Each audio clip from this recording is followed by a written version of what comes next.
여러분 안녕하십니까? 오늘도 인사를 드리고 있는 크립토 마토. 오늘은 과연 어떤 소식들이 나와 있을까? 가장 먼저 달러 인덱스 차트 확인해 보도록 하겠는데요.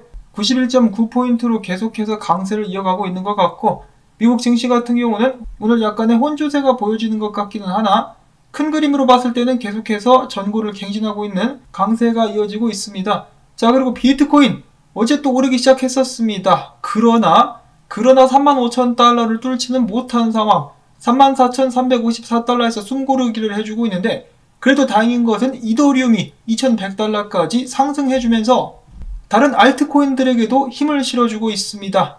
알트코인들의 큰형님 이더리움, 중요 네트워크 업그레이드를 앞두고 랠리를 펼칠 수 있을 것인가 기대를 해보도록 하겠습니다. 자, 오늘의 첫 번째 소식은 국내 및 해외 동향이라고 볼 수가 있겠습니다. 앞으로는 은행들이 한국에서 암호화폐 거래소들을 평가할 때 코인별로, 상장되어 있는 코인별로 점수를 매기게 될 것이라고 하는데요. 예를 들어서 가장 안정된 코인이라고 인정을 받는 비트코인이나 이더리움 같은 경우는 신용점수가 높고 위험점수는 가장 낮다라고 합니다. 그 말인즉슨 잡코인들 같은 경우는 신용점수가 낮고 위험점수가 높겠죠. 그렇다면 은행들로부터 좋은 평가를 받기 위해서는 거래소들은 앞으로 이 코인 상장할 때마다 관리를 하지 않을 수가 없다라는 것입니다. 자, 긍정적인 측면을 살펴보자면은 되도 않는 쓰레기 코인을 앞으로 상장하기는 힘들 것 같고, 반면에 부정적인 면을 들어보자면은 거래소들이 은행 눈치를 엄청나게 보게 되겠죠. 그리고 은행들이 뭘 기준으로 코인을 평가하느냐도 앞으로 새로운 코인이 상장되는데 크게 영향을 끼치게 될 수밖에 없을 것 같습니다. 예를 들어서 신규 코인이 나왔다. 많은 투자도 이루어졌고 괜찮은 코인인데 아직 은행들이 허가를 안 내준다. 혹은 제대로 된 평가가 이루어지지 않았다. 그러면은 거래소에서 상장할 수도 없게 되는 그런 사태도 빚어지게 될 수 있지 않을까라는 생각이 듭니다. 일단 거래소들은 은행들한테 꽉 잡혔다라고 볼 수 있는 상황이 이어지고 있는 것이겠죠. 이 김치 코인들 같은 경우는 앞으로 상장되려면은 거래소에만 샤바샤바를 해야 되는 것이 아니라 이제는 은행까지 올라가가지고 위에서부터 쭉 타고 내려오면서 샤바샤바를 해야만 상장될 수 있는 가능성이 좀 생기게 되겠죠. 유망한 프로젝트가 나오지 말란 법이 없는데 문턱을 굉장히 높게 올려버린 것 같아가지고 한편으로는 안타까운 마음도 듭니다. 그 다음에 이어서 영국 소식을 계속해서 알아보도록 하겠습니다. 영국이 암호화폐 때리기에 나서는 것이 아닌가 라는 생각이 들 만큼 이런저런 소식들이 나오고 있는데요. 자, 영국 같은 경우는 사실 얼마 전에 영국 중앙은행과 중앙은행 측에서 계속해서 비트코인과 암호화폐들을 때렸었죠. 그러다가 바이낸스라든지 여러 거래소들을 몰아내기 시작했고, 최근에는 영국 금융청에 암호화폐 관련된 사업 라이센스를 신청한 후 신청을 자진 포기하는 암호화폐 기업들이 늘고 있다고 합니다. 최근 신청한 기업들 중에 무려 4분의 1이 쥐지를 치고 나갔다고 하는데요. 바이낸스 같은 경우는 지난 5월 진즉에 포기했다고 합니다. 자, 왜 포기를 했을까? 굉장히 까다롭게 만들어 놨겠죠. 그러니까 회사들이 두 손 두 발 다 들고 나가고 있는 모습이 보여지고 있는데 이 굉장히 안타깝습니다. 그리고 더 나아가서 영국 같은 경우는 최근에 무슨 짓을 했느냐? 그 잊을만 하면은 한 번씩 들려오는 그 재수없는 이름 크레이그 라이트가 영국에서 비트코인 백서가 자기 거라면서 소송을 냈는데 영국 쪽 법원에서 크레이그 라이트의 손을 들어줬다라고 합니다. 이것을 보고 저는 제 두 눈을 믿을 수가 없었는데요. 이거 어쩌면은 이거 역시 비트코인 때리려고 크레이그 라이트 같은 사기꾼의 손을 들어준 것이 아닌가라는 생각마저 들게 합니다. 자, 아무튼 이렇게 돼가지고 영국 내에서 비트코인 백서를 업로드했었던 두 회사 같은 경우는 백서를 내려야 되고요. 더 나아가서는 소송 비용까지 부담하게 생겼다라고 하네요. 이 말도 안 되는 판결이 나왔어요. 에이씨, 재수없어요. 자, 한편 바이낸스 같은 경우는 최근 영국 금융당국의 경고에 대해서 바이낸스닷컴하고 영국 금융청이 지적을 한 바이낸스 마켓 유한 회사 BML하고는 다른 회사다. 그래서 바이낸스닷컴을 통해서 서비스 되는 것에는 영향을 주지 않을 것이다 라고 이야기를 했는데, 영국 시민들에게 앞으로도 계속해서 암호화폐 거래 서비스를 제공할 것인지에 대해서는 확실하게 100%는 나오지 않은 것 같습니다. 다만 영국 쪽에서 바이낸스 UK가 준비되고 있기 때문에 그게 출시되고 나면은 기존 바이낸스 서비스를 제한하는 것도 고려를 해볼 수는 있겠죠. 다음으로 이어서 바이낸스는 그들의 P2P 서비스를 엘살바도르 내에 6곳의 은행들의 서비스를 제공한다라고 밝혔습니다. 따라서 그 은행들의 사용자는 새로운 결제 방법을 통해서 법정화폐와 암호화폐를 거래할 수 있게 될 것이라고 하는데요. 그 서비스가 제공되게 될 은행들의 목록은 다음과 같습니다. TD뱅크, 로열뱅크 오브 캐나다뱅크, BMO, CIBC 등등이 있다고 합니다. 다음으로 영국에 이어서 남미 국가임에도 불구하고 좀 재수 털리는 소식이 나왔는데요. 멕시코 금융당국이 암호화폐 관련된 서비스에 제동을 걸었다고 합니다.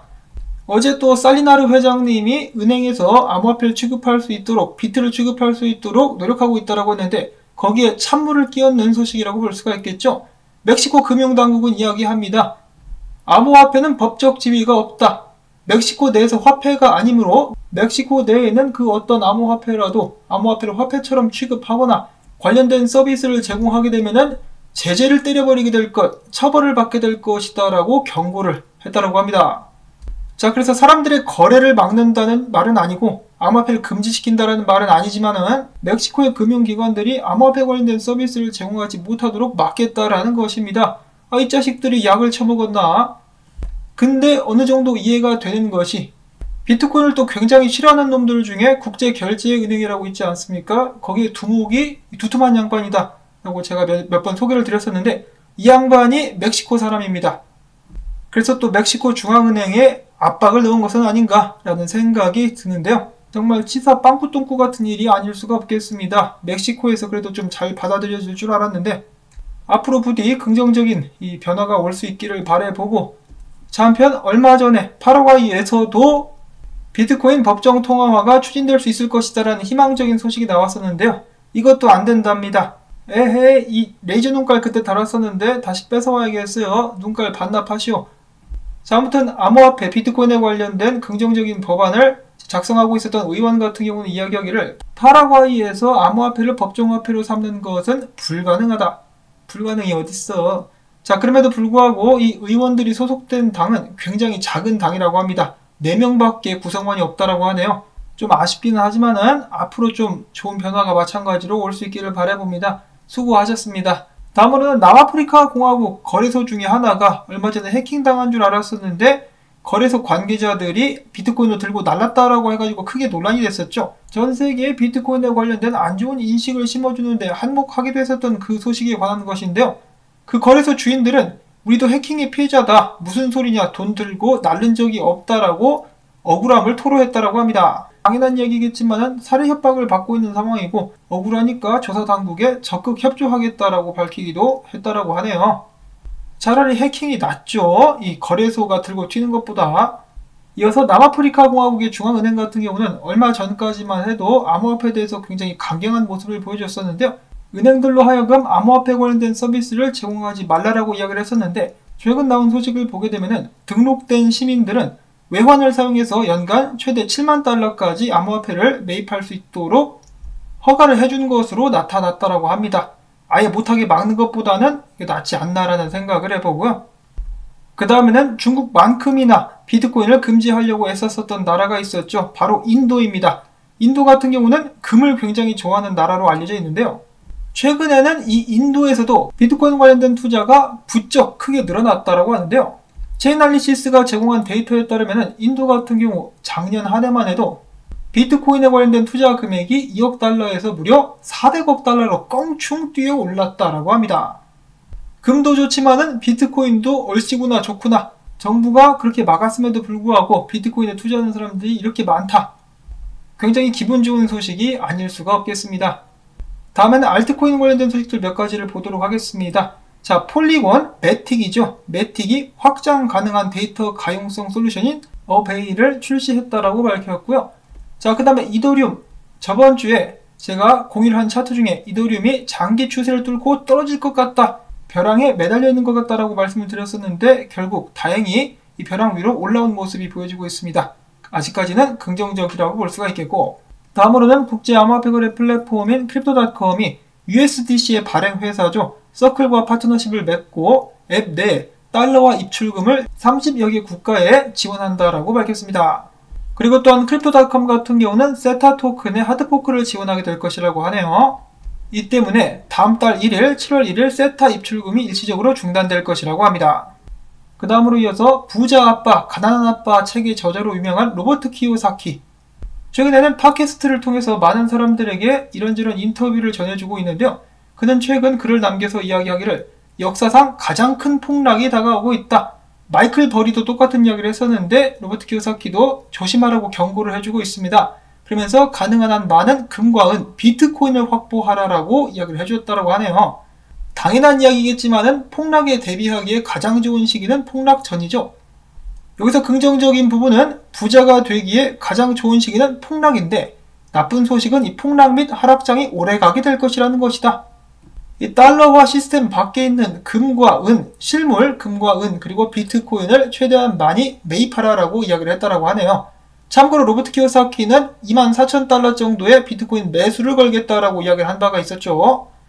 자, 몇 년째 이어지고 있는 이 폭락에 관련된 경고들, 과연 폭락은 정말 일어나게 될 것인가?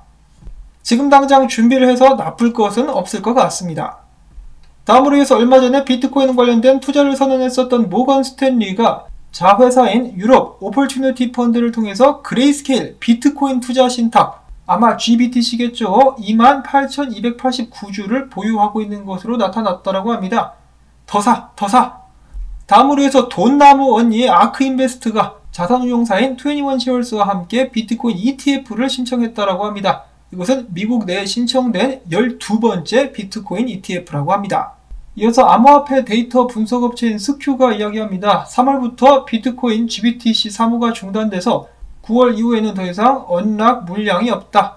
이 말이 무슨 말이냐면은 언락되고 나서 투자자들이 원하면은 비트코인을 던지면서 뺄 수가 있는데 그럴 만한 물량이 없어지기 때문에 그레이스케일에서 비트코인을 던지는 일은 없지 않겠느냐, 이렇게 생각을 해볼 수가 있겠고요. 자, 그 다음에는 좀 좋지 않은 소식도 있습니다. 비트코인 해시레이트가 좀 많이 떨어졌었죠. 그래서 2020년도 중반 때까지 그 수준까지 떨어졌었는데 이제 2019년 중순까지 그 레벨까지 하락을 했다고 합니다. 찰스 에드워즈 같은 경우는 정말 악몽을 보는 것 같다라는 표현을 쓰기도 했었는데요. 그만큼 급락이 심하다, 하락이 심하다라고 볼 수가 있겠습니다. 자, 물론 해시레이트가 떨어진다라고 해서 비트코인 가격이 같이 떨어질 것이다, 이렇게 정의된 내용은 없지만 종종 함께 했었죠. 그 방향이 비슷했었고, 해시레이트가 떨어진다는 것은 비트코인의 네트워크 보안이 약해진다라고 해석을 해볼 수가 있는 것이기 때문에 여러모로 좋은 것은 아니겠습니다. 최소한 2020년도 수준까지는 머물러줬으면 좋겠다라는 생각을 했었는데 지금 2019년도까지 그 정도 수준까지 떨어졌다라고 합니다. 참고를 꼭 하실 수 있기를 바라고요. 반면에 비트코인 같은 경우는 가격적으로 그래도 좀 좋은 모습을 보여주고 있다고 합니다. 주봉이 마감되었는데 그 망치 캔들 나왔죠. 보통 이 추세 전환을 가리킨다라고 하는 망치 캔들이 나와줌으로써 좀 괜찮은 한 주의 출발을 기대해 볼 수 있지 않나 라고 여러 분석가들이 이야기를 하고 있다고 합니다. 그리고 추가적으로 희망 회로를 뺑글뺑글 돌려보자면 지금 현재 상황을 2013년도 불장 때와 비슷하다라고 여기는 사람들이 꽤 있었는데요. 2013년도 때 같은 경우도 지금랑 비슷하다. 그때 당시에도 260달러까지 올라갔었던 비트코인이 70몇 달러까지 떨어졌었는데 상황을 반전시키면서 또 월봉 기준 망치 캔들이 나오면서 상승을 이어갈 수 있었다. 그래서 비트코인 같은 경우도 아직 희망이 있으며 6월달 월봉 마감을 강력하게 해줄 수 있으면 좋겠다라고 크립토 비트코인 크리스는 이야기를 하고 있었습니다. 자, 이거 외에 특별한 비트코인 분석은 아직까지 나오지 않았었는데요. 일단 지금 현재까지 분위기는 좋다라고 생각을 해볼 수가 있겠습니다. 근데 오늘 나온 소식들 중에 좀 불안한 소식들도 있었죠. 예를 들어서 해시레이트의 큰 낙폭이라든지 멕시코 중앙은행과 은행들이 암호화폐를 압박하고 있는 것, 영국도 마찬가지인데 이런 부분들 역시 감안을 하시면서 투자를 계속해서 이어나가실 수 있기를 바랍니다. 오늘 나온 정보들 저는 여기서 정리를 마쳤고요. 부디 여러분들께 도움될 수 있기를 바라고, 가능하시다면 오늘은 토마토밭의 라볶이 던져주기 광고 영상 재생을 통해서 채널 지원 부탁을 드리면서 저는 다음에 새로운 소식 가지고 또 인사를 드리도록 하겠습니다. 아, 그리고 저도 한 가지 여쭤보고 싶은 게 있는데 그 유튜브가 이제 잘 나가려면은 추천 코인 뭐 이런 거 하면은 인기를 많이 얻을 수 있다라고 하더라고요. 저도 한번 해볼까요? 추천 코인? 근데 가격 떨어지면 책임을 제가 못 지니까 그런 부분들은 좀 굉장히 어려운 것 같습니다. 자, 아무튼 저는 다음에 또 인사를 드리도록 하겠습니다. 안녕히 계십시오.